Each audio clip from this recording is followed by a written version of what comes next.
मैं इतिहास का विद्यार्थी हूँ। कैसे? Can you explain? 1960 में सरदार पटेल ने विरोध किया था। मैं कहता हूँ एक बार और देखिए। 1960 में सरदार पटेल ने विरोध किया था। भैया इनकी बातों पे तो बिल्कुल ध्यान मत देना, क्योंकि ये जो भी बोलते हैं ना, इन्हें खुद नहीं पता रहता कि ये सही बोल रहे हैं कि गलत।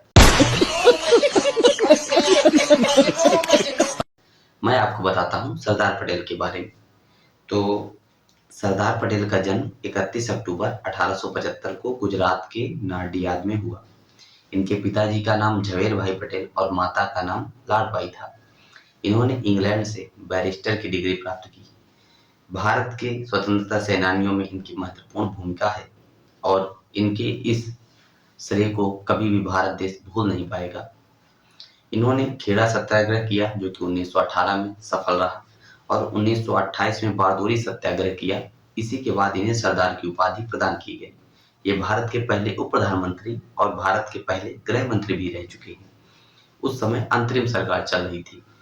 भारत में पहला चुनाव 1952 में हुआ। तो कुछ लोग कहते हैं कि अगर सरदार पटेल प्रधानमंत्री होते तो आज कश्मीर हमारे पास होता, लेकिन दुर्भाग्यवश उनके भी दिमाग का ऊपरी हिस्सा खाली है। तू समझा? हाँ। नहीं, तू समझा नहीं।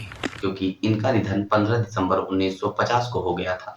तो जो इनकी बातें हैं कि 1960 में उन्होंने विरोध प्रदर्शन किया, या जो अन्य की बातें होती हैं कि अगर सरदार पटेल प्रधानमंत्री होते, दोनों बेतर्क की बातें हैं। इनकी बातों पे ध्यान मत दिया करें।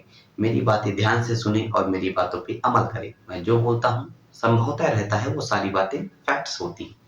जय हिंद, जय भारत।